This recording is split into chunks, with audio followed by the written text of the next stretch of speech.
Maconha faz mal? Parte 2. Naruhodo. Bem-vindo ao Naruhodo, podcast para quem tem fome de aprender. Eu sou Ken Fujioka. Eu sou Altair de Souza. E hoje é dia de quê? Ciência e senso comum. Você quer apoiar a ciência? Quer apoiar o pensamento científico? Quer ajudar o Naruhodo a se manter no ar? Ouvir os episódios e espalhar a palavra já é um grande passo. Mas existe um outro jeito. Quem possibilita isso é a Orelo. Você escolhe um valor de contribuição mensal e tem acesso a conteúdos exclusivos, conteúdos antecipados e vantagens especiais.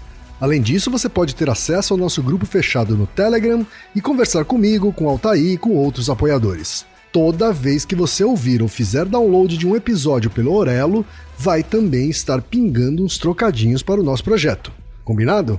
Então baixe agora mesmo o app Orelo no endereço orelo.cc ou na sua loja de aplicativos e ajude a fortalecer o conhecimento no Space Cake. Olha, por experiência pessoal, para mim foi bem diferente. Como foi? Cara, eu não me dei bem com cannabis na comida, sabe? Ficou um trauma e eu acho que talvez eu tenha que dar uma segunda chance para ver se... Isso foi há muitos anos, né? Há muitos anos. Foi um bolo, né? E não foi legal, sabe assim? Não foi legal. E por quê? Por quê? Porque o composto ativo é diferente quando você fuma e quando você come. Não é a mesma substância. Fica diferente. Isso eu não sabia. Nossa, isso eu não fazia ideia. Exatamente. Por causa do mecanismo de absorção. Então, quando você fuma, né, você inala o gás, né, ali tem o THC mesmo, né, que é o delta 9 THC. Isso vai para o cérebro, tem os receptores, a ação é mais rápida, vai para a corrente sanguínea também e é absorvido pelo pulmão. Então, no pulmão, entra em contato com o sangue e vai para o cérebro. Beleza. Então, é o efeito mais rápido e mais agudo. E passa mais rápido também. Quando você ingere, o mecanismo é diferente. Então foi muito mais lento. Sem dúvida, foi muito mais lento e demorou mais tempo também para passar. Porque tem um processo de digestão. Então, o meio de absorção é diferente. Então, você come o bolo, ele passa pelo seu estômago, passa pelo intestino e passa pelo fígado. Então, ele é absorvido no fígado. E o fígado, ele coloca uma enzima que muda a substância. Então, ela não é mais o delta 9 THC, ela vai virar o 11 hidro THC. O fígado coloca uma hidroxila a mais no THC. E aí o efeito é diferente. Olha só. Então dá um efeito mais lento, ele é mais sistêmico. Uhum. Tem em geral um efeito menos na cabeça, assim. Uhum. E é mais sensorial. Você sente mais no corpo. Eu fiquei com muito sono. Então. O corpo é um efeito inteiro mais com sono. Isso, ele dá uma dormência maior, né? Porque ele afeta mais os nervos periféricos e tal. E demora para passar. É de cada um, tá? Então saiba que o efeito é diferente, tem a ver com o meio de absorção. Eu dormi como um anjinho, viu? Eu dormi, isso é fato. Mas antes de dormir não foi legal. Aí vai de cada um, né? Mas saiba que é diferente porque a absorção é diferente. Conheço gente que adora, assim, entendeu? Se dá melhor desse jeito, enfim. Mas saiba que a absorção é completamente diferente. O fumado se absorve pelo pulmão e o outro se absorve pelo fígado. Então é um processo bem, bem diferente. No que diz respeito será que tem um efeito sistêmico pior? Não, tá? É só diferente. Agora, pessoas amigas minhas que preferem comer, geralmente são pessoas que não gostam de fumar. Não gostam de inalar fumaça em geral, assim. Eu imagino que, de fato, há uma redução de danos aí também, né? Um pouco. Porque você não está inalando fumaça para dentro do pulmão, né? Isso. Uma coisa importante, isso vale para qualquer coisa. Qualquer coisa que você fume. Fumaça e pulmão não combina. Sim. O único momento que você bota fumaça dentro do seu pulmão que serve para alguma coisa é quando é uma inalação, que é um medicamento. Tá? Fora isso, tá? Um broncodilatador, alguma coisa que está com asma. Tipo, eu odeio cigarro, eu odeio fumaça. Não combina, sou meio asmático, sei lá, eu não gosto. Tá? Então não dá certo. Mas saiba que os meios de absorção são diferentes e é diferente mesmo. Então se você sente diferente, é porque o processo é diferente. E de fato, quando você come, vira outra substância. É bem, bem, bem interessante. Perfeito. Né? Outra curiosidade, Ken. Por que gente, quando fuma, fica dando risada? Boa pergunta. Porque realmente dar uma liberada, assim, né? Sei lá, se tem a ver com GABA também, entendeu? Não. Então, o GABA você lembrou do álcool, né? Porque o álcool dá essa soltada também. Exato, né? exato. É isso. É uma hipótese super recente, é um artigo de 2023 mostrando isso. O efeito na risada é por causa do aumento do fluxo de sangue em algumas áreas do cérebro, sobretudo o pré-frontal. Né? Parece que o efeito do fumado, né? não comido, o fumado, ele aumenta a ventilação, né? e a quantidade de sangue em certas áreas do cérebro, isso gera, mas não se sabe por que rir. Por que você não chora, por exemplo? Ou boceja, né? Que são outros mecanismos também. Mas porque gera risada a gente não sabe ainda. Mas não tem nada a ver com álcool, o efeito do álcool é outra coisa. Uma outra curiosidade também interessante. Você vê que os artigos abundam, né? Tem coisas interessantes. Por exemplo, olha só. Ó, imagina que você tá fumando maconha num quarto sem janela, ou a janela tá fechada, tá? Aí tem duas pessoas meio deprê, mas tá bom. Isso, é tipo no cativeiro, né? Um negócio assim. Aí tem lá 2 pessoas fumando, bastante direto, e tem 2 pessoas não fumando. Tá. Você ser fumante passivo, você fica doido? Dá barato você ser fumante passivo? Aí eu vou chutar porque eu nunca estive nessa situação, assim. Mas imagino que sim. Se tem artigo é porque alguém tinha curiosidade de saber, né? Sem então, dúvida. Alguém já fez. Então, fizeram chutaria que sim. Então, fizeram esse trabalho. Porque, por exemplo, pensa o cigarro de tabaco. Né? Tem o problema do fumante passivo. Sim. Então, o fumante passivo tem risco de problemas pulmonares e tal. Daí as campanhas também para isso. Daí você fumar em lugar público, lugar externo e tal, tem a ver com isso. Né? Eles verificaram assim, eles fizeram um experimento que tinha lá 2 pessoas fumando maconha, numa sala fechada, com ventilação bem baixa, e outras 2 pessoas. Aí depois eles mediram, né, nessas 2 pessoas, a concentração de THC no sangue, no fumante passivo. E dá positivo. Tipo, tem contato. Imaginei. Né? Dá positivo. Mas efeito. imagino que seja num percentual menor, assim, né? É baixo, é mais baixo, né? Como esse é um estudo que não foi cego, né? Porque a pessoa sabia que o outro estava fumando, aí você pergunta, você sentiu alguma coisa? Aí tem um efeito meio placebo, assim, de dizer que deu baratinho. Sim, tá? Mas estava no sangue. Aí eles fizeram o mesmo experimento numa sala ventilada, e aí não dava nada. Tá? Aí não tem problema. Então, você tá fumando na rua, e tudo bem. Né? Não, porque eu já vi cenas, né, de filmes, inclusive, em que um casal fumando, aí um deles fumava e baforava a fumaça na boca do companheiro, da companheira, né? E os 2 ficavam na brisa, né? Assim, os 2 juntos, né? Então imaginei que passasse do ambiente totalmente fechado, mas bem mais diluído, né? Vamos dizer assim. Sim. É que isso não é a ideia do fumante passivo, né? Mas... Sim. Mas eu quero dizer, é que nesse caso aí já não é passivo, aí é ativo mesmo, né? Só que é uma fumaça que já passou pelo pulmão, né? De quem fumou e depois está indo para outro pulmão, né? Mas ainda mantém o composto, não é tão forte, mas mantém, tá? Então é possível, tá? É possível, tem isso aí, né? Então, curiosidades importantes, né? Coisas que as pessoas tinham curiosidade e estavam nas perguntas dos nossos ouvintes, a gente trouxe para cá também, né? Agora entrando numa questão mais antropológica, sociológica mesmo, tá? Do uso da maconha. É que quando a gente pensa culturalmente, na nossa cultura, a gente não consegue separar a dimensão da maconha, o uso da maconha, de uma questão socioeconômica. Não de renda, não estou pensando de renda, mas uma questão ligada a uma economia.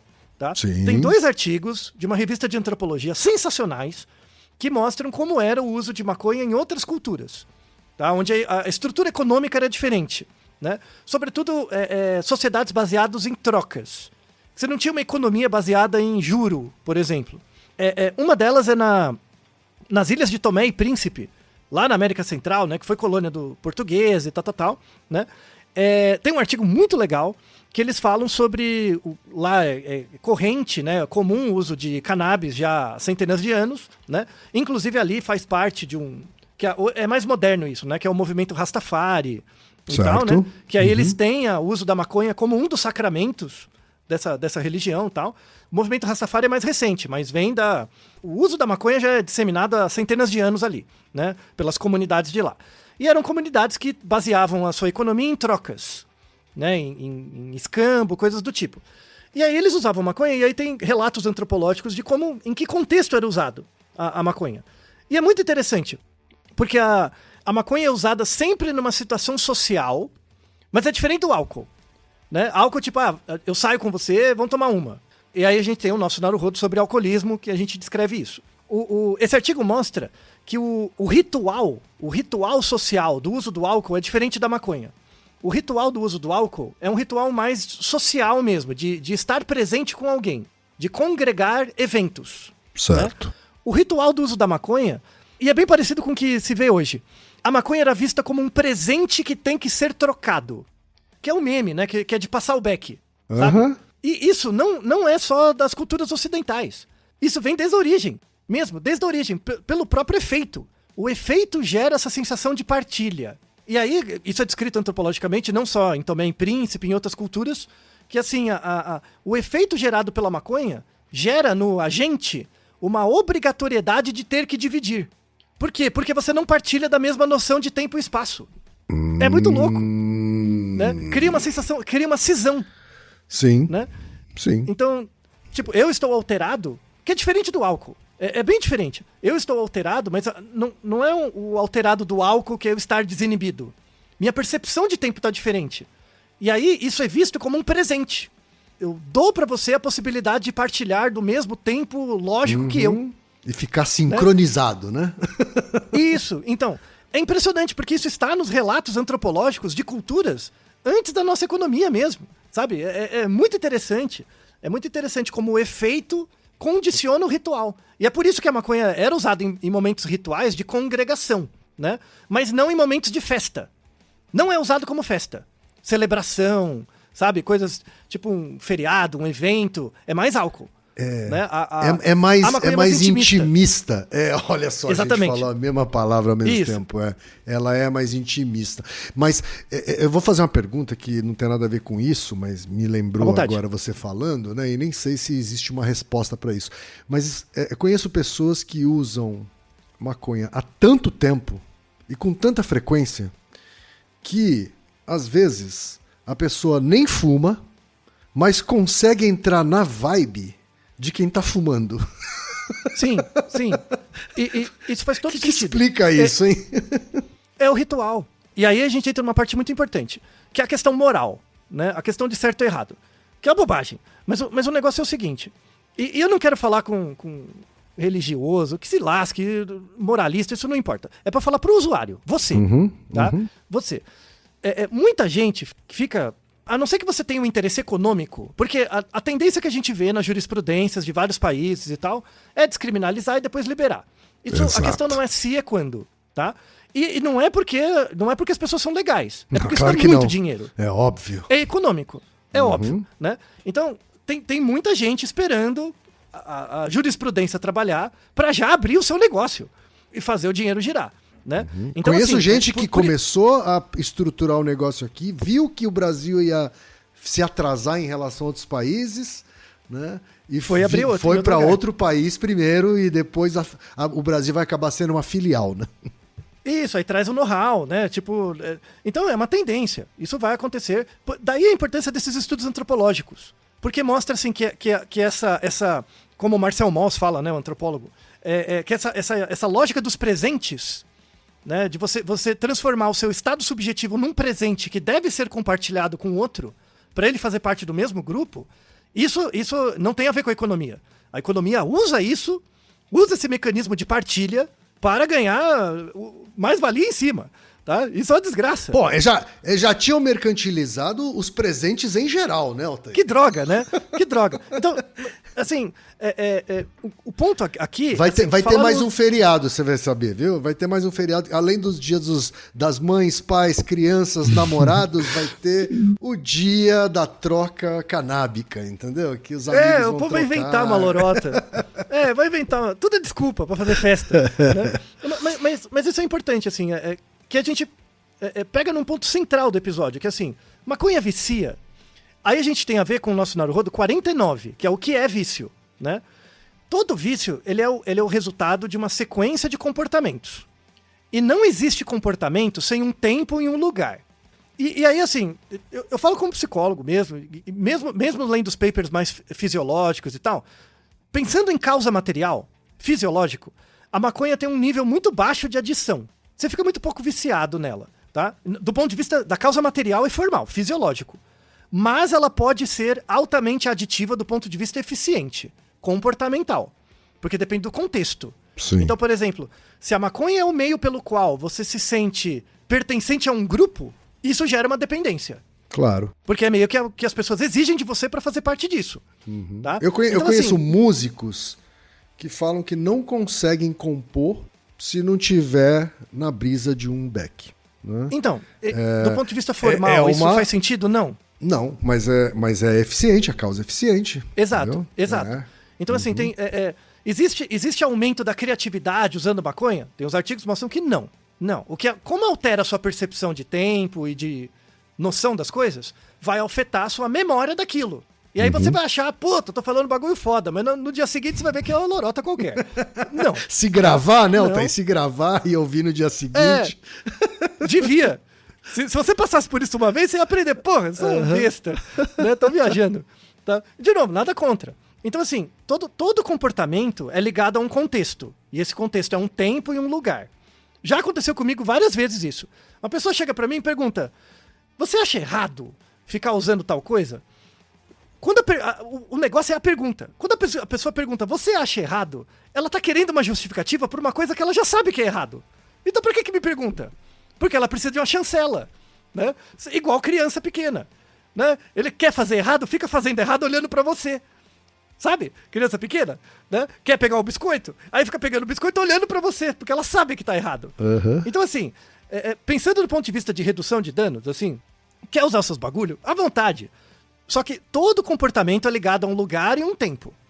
Você tem que pensar o contexto, tá? Se você fica, tipo, qual o contexto em que maconha pode fazer muito mal, do ponto de vista comportamental? É quando você usa ela como uma desculpa pra não fazer certas coisas ou pra fazer.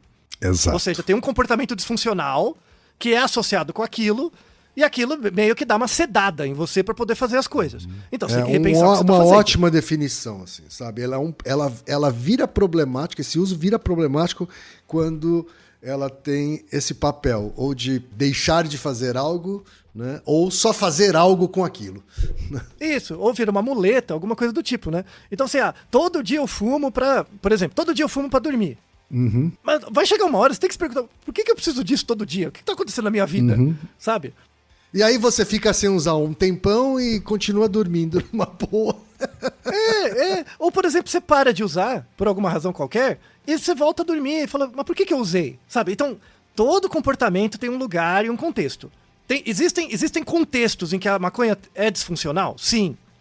Sim, se você só é aceito num grupo por causa disso, se você tem algum outro problema de fundo, que aquilo serve como uma muleta, alguma coisa, é ruim, velho, vai dar ruim.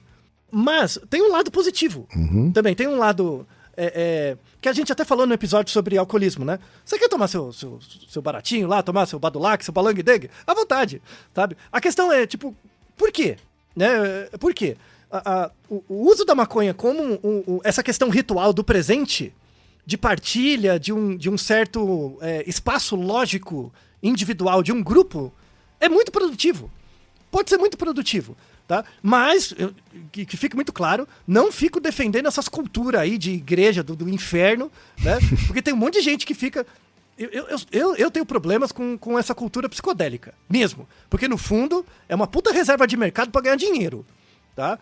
Porque fica se balizando em culturas de outros povos e valorizar a cultura que deveria, não valoriza. Fica falando lá que é ritual, mas você já foi ver o ritual? Né? Já foi conhecer a cultura mesmo? Você ajuda a manutenção dessas culturas para continuar existindo? Exatamente. Não, né? Não. Então não enche o meu saco. Sabe? Então, isso, assim, muita gente que anda com aquelas camisetas coloridas, com os negócios lá, tudo desgrenhado, mundrungo, fica defendendo essa cultura, é reserva de mercado, velho. Sabe? De novo, separe o comportamento do contexto e a ideologia por trás que justifica isso. Tá? Certo. Então, assim, você quer usar o seu banzo aí, seu bagulho? À vontade. Mas pensa nisso. Pense no sentido do uso. Por que você usa? Sabe? Então, a grande chave é aí. Então, e se você sente que você tá fazendo algo errado, você tá fazendo algo errado. Questione isso. Ponto. Né? Então, de novo, nada contra usar, mas tanca a bronca. Você tem que tancar a bronca. E beleza, porque aí se você usa nesse frame de perda, que você tá usando para ter um ganho próximo, né, para deixar de ter um ganho maior no futuro por alguma razão, pode ser um espaço de reflexão, porque se você leva isso em conta, puta, eu não tô bem hoje, vou fazer um... Tipo, por mim, nesse momento, você usa como um espaço de reflexão, isso te ajuda a se planejar mais pra frente. Agora, se você não consegue deixar de usar porque você não tem controle daquilo que te controla, aí é zoado. Aí é zoado. Verdade. Entendeu? Aí tem que buscar ajuda mesmo. Aí... E essa bobagem que o povo fala. É a porta de abertura para outras drogas. Depende do contexto. Sabe? Depende do contexto, depende do grupo, depende da sua idade. Né? De novo, se você é adolescente, o que abre espaço para outras drogas é o grupo. É o contexto. É o quanto você se sente pertencente a um grupo. Não é a droga necessariamente. Mas é o contexto. Sabe? Então, né? O quanto que isso faz sentido na sua vida, sabe? É complicado. Então você pegar só a explicação de causa material e formal, maconha não vicia. A questão não é essa. Mas pode viciar por causa do contexto. O comportamento não acontece só no seu cérebro. Acontece na interação do organismo com o ambiente. E isso pode gerar vícios psicológicos e reações complicadas. Percebe quem? Então, por exemplo, vou até pegar o seu próprio exemplo. Pensa o cigarro.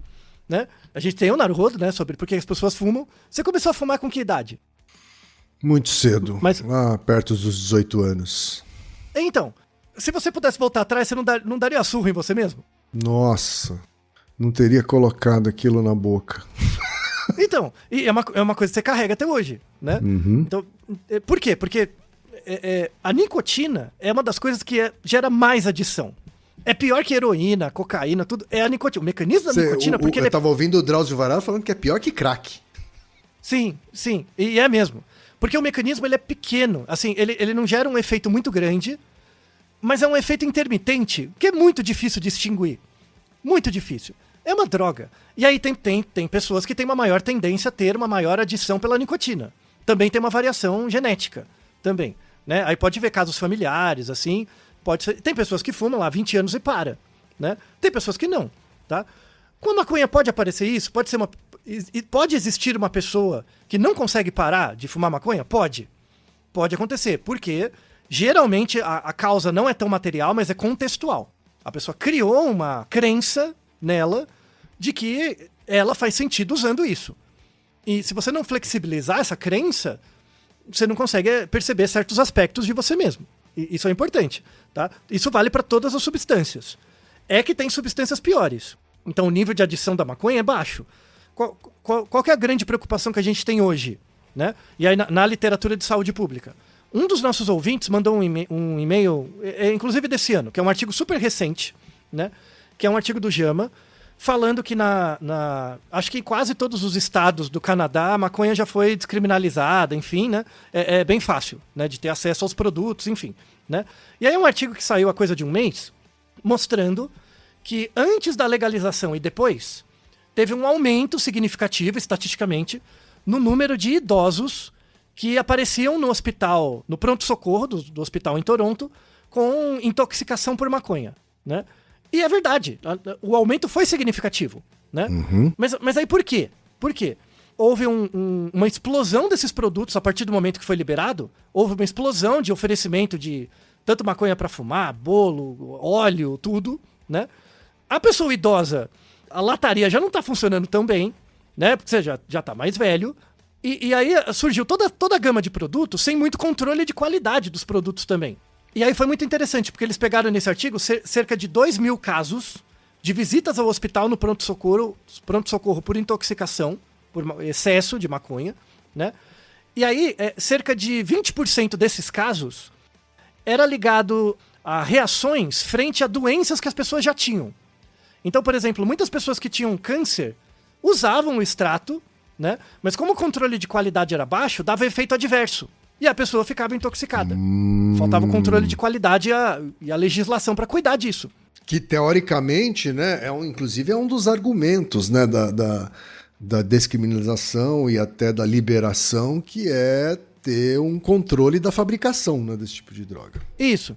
E tem que ser um controle bem rígido, assim, porque com pessoas idosas tem uma reatividade maior mesmo, né? Por exemplo, em alguns desses casos desse artigo do JAMA, algum desses casos era por demência.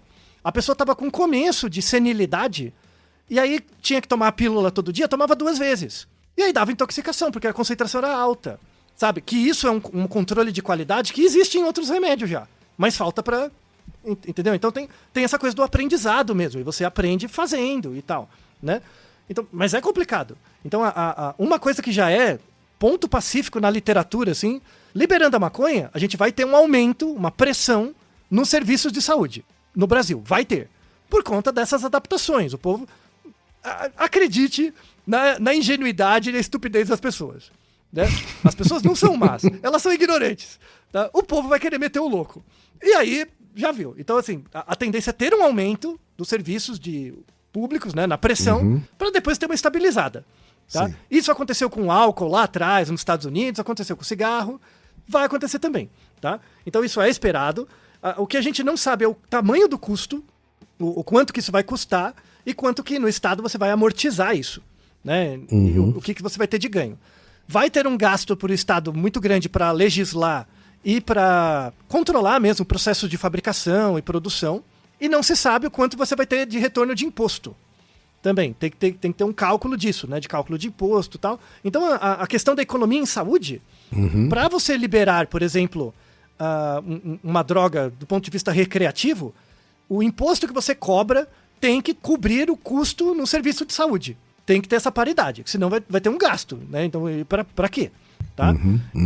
Aí, falando em relação a outras drogas, isso é uma discussão na literatura, assim, nesse caso desse episódio, esse minuto, eu vou falar de mim mesmo. Eu pessoalmente não sou a favor da liberação de todas as drogas. Todas. Tá? E exatamente tem uma classe, que é droga sintética. Certo. Porque droga sintética, hoje metanfetamina, tem uns bagulho tenso. K9, né? Existem já derivados da maconha que não são mais maconha, é sintético, mas com efeito 100, 200 vezes maior. Então você vicia mesmo, e rápido. Né? E é uma droga de baixo custo. O K9 já chegou no Brasil, em São Paulo, por exemplo, e está gerando um problema, assim, grave. Né? Metanfetamina, esses tipos de coisa, muito usado em sexo químico, que eles chamam, né? Que são relações sexuais que a pessoa usa drogas para fazer sexo por vários dias. Muito comum na comunidade gay. Quem conhece sabe o problema que está sendo. A gíria gay eles chamam de tina. Né? O nome da droga é metanfetamina. Né? Quem é da área sabe que isso é um problema de saúde pública hoje. Né? Exposição ao risco, DSTs, ISTs, todos os problemas. E mesmo saúde, a pessoa morre. Sabe? Então é grave. Né? E de novo é a questão do contexto. Né?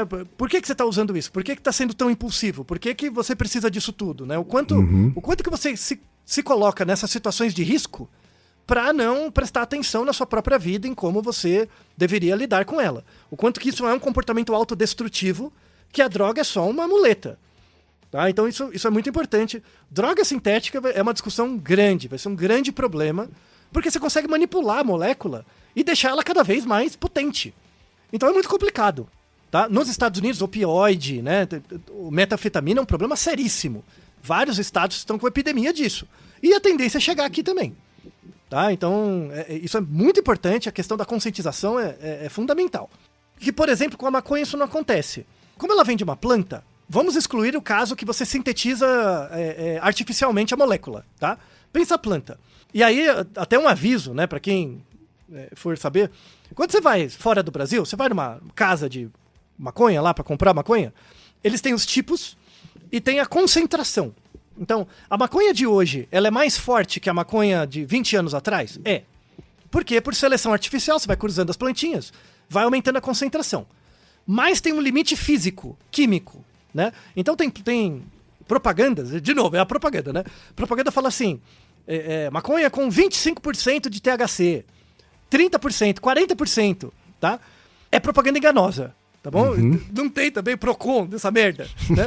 Tipo, é impossível, quimicamente, uma maconha, uma planta, ter mais que 40% de THC. Não dá, não cabe as outras moléculas, tá? Certo. Não dá, tá? Então qualquer propaganda que você vê por aí, a maconha é 50% THC. Mentira, não é, tá? no máximo, e aí tem um artigo que mostra isso, no máximo, estralando, a planta vai ter 30%. Não tem mais que isso. Tá? Então, de novo, propaganda, sabe? Sabe quando você compra chocolate? 80% cacau, Quer na verdade dizer, é 20%. então, se for de 30 também, desconfie, né? Porque... 30 é um limite superior, é muito, assim, muito, tá? E fora que você não morre também, porque, sei lá, é muito forte. Mas enfim, então assim, essa porcentagem de THC dentro da planta que os anúncios falam, não é bem assim não, tá? Falta controle de qualidade, de medida, então vai ter toda uma gama de adaptações para isso também. E nem sempre quanto mais THC, mais forte é. Depende das combinações também, tal. Então, dentro de uma planta de maconha, tem mais de 60 tipos de canabinoide. São 60 tipos de molécula. Então, as combinações de THC, CBD e outras coisas fazem diferença. E aí é uma arte, né? Do povo que é versado nisso, tem 300 variedades. E aí eu não sei. Mas, bom, mas não importa, né? A ideia é a mesma. E aí, indo pro final do episódio aqui, espero que tenha sido um episódio assim compreensivo, né? Da questão informativa, compreensiva e tal. A questão das drogas recreativas, a maconha, hoje em dia, ela tem muito potencial de estudo farmacológico, né? Mas, assim, a gente já falou, né? Efeitos para o sono, para redução de ansiedade, de dor, alguma indicação para epilepsia, para reduzir vômito, né? Principalmente o CBD e tal. Então tem muitos estudos a serem feitos ainda. Tá? Tem muitas linhas de pesquisa, muito trabalho para ser testado. Então, do ponto de vista medicamentoso, legal. Só que o que a opinião pública tem que ter em mente é que o efeito é pequeno. Tá? A maconha não é revolucionária do ponto de vista farmacológico, não vai mudar a realidade de uma doença, não é a cura de nada. Nada. É um paliativo, é uma adaptação, tem indicações medicamentosas, mas menos. Tá? E o mesmo se aplica a remédio psicodélico, tá? Ayahuasca, essas coisas. Tem uma indicação ketamina, né? Que também é usado como droga de abuso e mata as pessoas, que é uma desgraça também, tá? Não use ketamina. Sério, não usa, velho. É com orientação médica pra controlar a dose, porque o bagulho é tenso, velho. Tá? 2 você morre, vai começar a ter um surto psicótico, é grave, tá bom? Uhum. Então muita gente fala, por exemplo, de ketamina, é revolucionário. Não é. O tamanho de efeito é baixo, não vale para todos os casos, tem que ter um controle, tem que ser administrado devagarzinho, tá? Então, para o psiquiatra que administra o remédio, é interessante ele entender o mecanismo, os artigos e tal, muito importante para a pesquisa. Como recreação, misericórdia, fuja. Fuja mesmo, porque a GHB, porque a chance de você perder a mão e tomar mais do que devia e gerar um quadro que você não consegue voltar, é rápido, é fácil. Tá.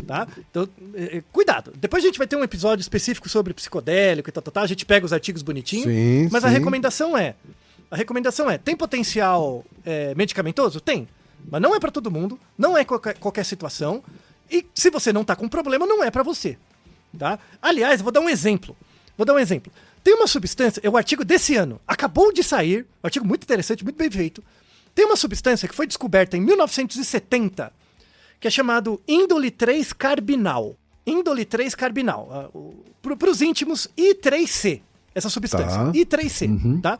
Essa substância, o artigo saiu há um mês atrás, 2024, mostrando que essa substância administrada em ratos, né, em estudos com ratinho, tem um potencial muito grande de reduzir tamanho de tumor, né, para câncer. Tem um potencial muito interessante, né? E aí, tem um estudo dessas moléculas e tal, né, do I3C. Lembrando, não foi feito ensaio clínico em humano, só em rato, tá? Só em rato, parece promissor, tá? Então, fazer a suplementação de I3C e tal, reduz, tem uma série de benefícios, né, do ponto de vista molecular. Tá bom. Perfeito. Aí o que a pessoa vai pensar? Se eu chegar para você e falar assim, olha, o I3C era usado num chá, né, feito por culturas, sei lá, X, né, e de forma ritual, e aí por isso eles tinham menos câncer, né? Não é a lore bonita? Não parece não parece como é que chama? Um storytelling legal? Sim, Não uma parece? lorotinha boa. Então, não alavancaria muito dinheiro para pesquisas desse I3C, para coisa avançar, não é? Sim. Certo? Não é? Onde que você encontra I3C? Você come isso quase todo dia, porque eu gosto, né? Que é brócoli. Brócoli. Eu gosto de brócoli. Eu adoro brócoli também. Adoro. Então, pronto. Ele é cheio desse I3C no brócoli. né? Agora o que você vai pensar? Vou comer mais brócolis porque eu não vou ter câncer. Mentira! Sabe? Não, você tem que comer um caminhão de brócolis pra ter um efeito, né? Então tem que ser muito concentrado, tem que extrair. Sim. Percebe? Quando você troca maconha por brócolis, sabe? Não Claro. tem o mesmo apio, né? Então, sabe? Coma brócolis, é legal. O brócolis é gostoso. Mas por que não tem esse lobby, por exemplo, do brócolis? É uma questão econômica, no final. Sabe? É uma questão puramente econômica, né? Porque, de novo, a maconha tem um potencial medicamentoso? Tem. Mas, no fundo, o povo não quer por causa do potencial medicamentoso. Quer porque dá barato. E tudo bem. Tudo bem. Só não justifique. Tá? Então, assim, se você é uma pessoa que não tem problema de sono, não tem ansiedade, não tem dor crônica e tal, você fuma maconha porque você gosta.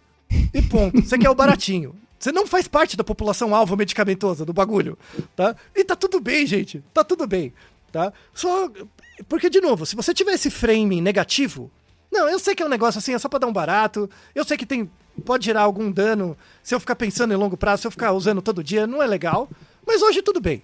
Se você tem esse frame isso vale pra qualquer droga, né? E qualquer medicamento, na verdade, qualquer medicamento.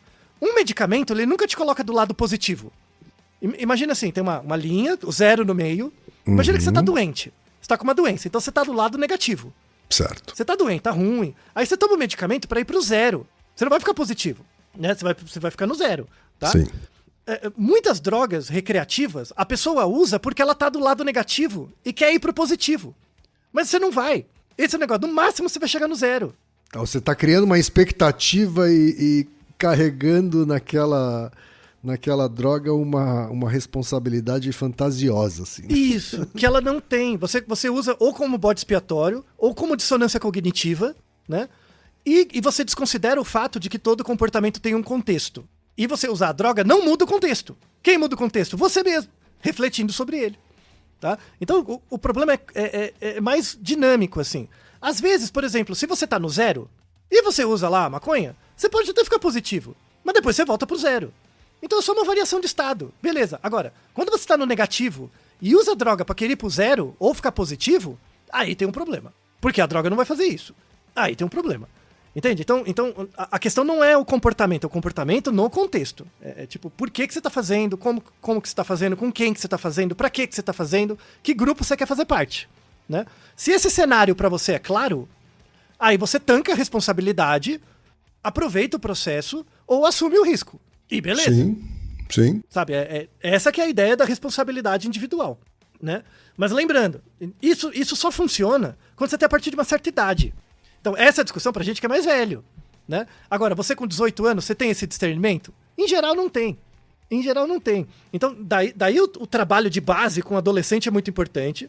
Tipo, mano, de 12 a 18, não, velho. Não. Tipo, você não tá perdendo nada se você usar depois. Ah, o meu amigo usa. Azar o dele. Depois você vai ver ele com 25 zoado também, sabe? Não. Tá? Entre 12 e 18, eu vou contar um caso. Não tem a ver com o uso de droga, mas é mais ou menos. Vou pra academia treinar, né? Eu preciso treinar, tô competindo no judô, eu tenho que fazer academia, senão eu morro, né? E certo dia, eu tava lá na academia, puxando ferro, e tinha um menino, ele tinha uns 16, 17 anos, né? E ele tava lá, ele não fazia nada. Sabe o que eu fiz pra entrar na cabeça dele, pra fazer ele treinar? E ele começou a treinar todo dia. Tá? E ele não lembra que eu falei isso pra ele, mas ele guardou, levou pro coração. Ele tava ali meio mole, eu cheguei pra ele, só virei assim e falei assim pra ele. Você vai esperar levar um chifre pra você começar a ter motivação pra treinar? Ele levou isso muito pro coração. Muito. E aí começou a treinar todo dia. Todo dia. E esqueceu que fui eu que falei isso pra ele. Ele esqueceu até o que eu falei pra ele. Mas ele criou uma motivação interna. Sabe? Dentro dele. Esse é o problema da adolescência. Você pega um bagulho que você não sabe de onde é, leva pro coração e usa isso como uma autorregra. Sabe? Por isso que o grande desafio é todas as drogas em geral pra adolescente. Porque o que controla ele acha que não é de fora pra dentro. Tem coisas de fora que entram dentro dele, vai pro coração, e ele não percebe. E vai criando essa autorregra. Então o trabalho de base com o adolescente é muito importante, tá? Porque a gente já foi adolescente, a gente foi otário. É normal. Claro. Sabe? A gente se acha imortal, né? A gente se acha inatingível. E é besta. Sabe? Então isso é importante. Tem esse trabalho de base. Se você puder, usa depois dos 25, garantir o seu cérebro, puta, você só tem a ganhar. Aí você já tem um pouco mais de dinheiro, é um pouco mais esperto, né? Tipo, só tem benefícios. E de novo, não precisa acreditar em mim, faça o teste. Tipo, só vou usar qualquer coisa depois dos 25. Porra! E ainda mais que a gente tá vivendo mais, você vai aproveitar muito mais, tá? Garantido, falo por experiência própria, garantido, muito bom. Se você explica melhor pra você mesmo, você assume suas broncas, sabe? Tá tudo certo, não deve pra ninguém. Melhor negócio, tá? E o que a gente agora roga, né, na verdade, a tendência é que vai ter a liberação mesmo, cedo ou tarde, né? Então esse episódio está saindo agora em 2024, mas a questão dos próximos anos, quem for ouvir no futuro, né? Provavelmente vai ser um cenário de maior flexibilização. Se você tiver interesse no uso, preze pela qualidade. Procedência, coisas do tipo, porque no começo vai ter muita variabilidade e a chance de dar ruim é maior. E aí a gente também não tocou no assunto, né, das questões socioeconômicas, né, Altair, em relação a isso, né? Quando você tem um mercado proibido por lei, né, o que você tem é uma droga de má qualidade consumida por pessoas que têm menos renda, né, e uma droga de melhor qualidade por quem tem uma renda maior, né? Então, né, assim, a grande maioria das pessoas brasileiras que consomem maconha hoje consomem no prensado, né, que é uma loteria, né? Sei lá o que é que tem lá dentro, né, além de um pouco de maconha. Exatamente. Isso é uma questão também, né? Porque a legalização ela precisa trabalhar para todos, né? Para todo mundo, senão a gente vai continuar tendo uma parcela das pessoas marginalizadas aí. Sim, um exemplo mais clássico é o álcool. Você pode pegar, sei lá, o Reginaldo também gosta de uísque, né? Pega lá um Yamazaki, 15 anos, com, sei lá, 4 mil reais, uma garrafa de uísque, e um Old Date. O corote, o corotão, né? Claro que tem uma questão socioeconômica, mas o mínimo de qualidade é garantido. Você tem que ter aquele mínimo, aquele nível basal, que no caso da maconha tem que ter também. Tem que ter aquele mínimo. Aí você pode ter variações, porque a gente fica se comparando o tempo inteiro, a gente é idiota, né? Vai ter maconha gourmet, sabe? Sei lá, o povo vai inventar essa merda. Ou se vai. Então... Pois é, né? Os amigos seus, aliás, vai querer inventar essa lorota, né? Claro. Ex-amigos também, bem. Principalmente.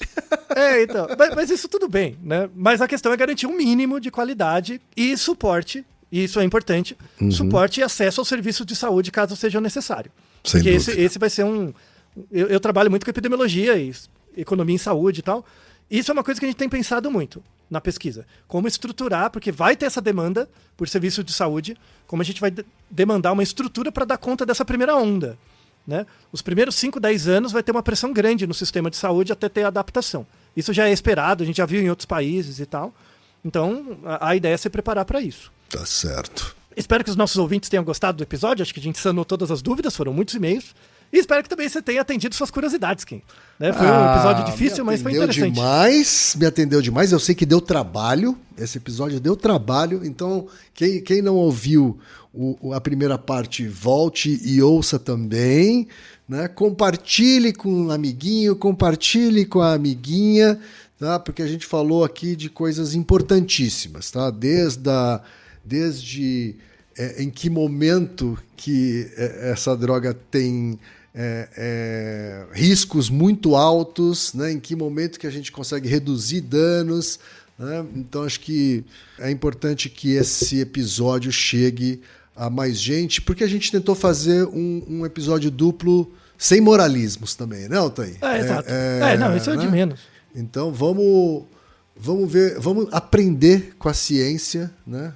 Porque os estudos são vastos e fartos, né? Então, vamos aprender com a ciência os efeitos e como é que a gente pode reduzir eventuais consequências negativas que uma droga pode trazer. Tá certo, Altair? Exatamente. E recomendo, tão importante quanto o episódio, leia as referências. As referências são imperdíveis. Verdade. Se você quiser se aprofundar mais, os artigos, veja os links, são muito importantes. Eu fiz uma seleção. Eu li bem mais do que os artigos que tem ali, mas já tem muitos. E as referências são bem legais, vale a pena, bem atualizadas. Tá certo, então, Altair. E Naruhodô, ilustríssimo ouvinte. E você já sabe, aqui no Naruhodô, quem faz a pauta é você. Você tem alguma pergunta pra gente ou quer comentar algum episódio? Escreva pra nós. podcast@naruhodô.com.br. Repetindo? podcast@naruhodô.com.br. E lembre-se, mande nome completo, idade, profissão e a cidade de onde você está falando. É isso aí. Naruhodo. Esse podcast é apresentado por b9.com.br.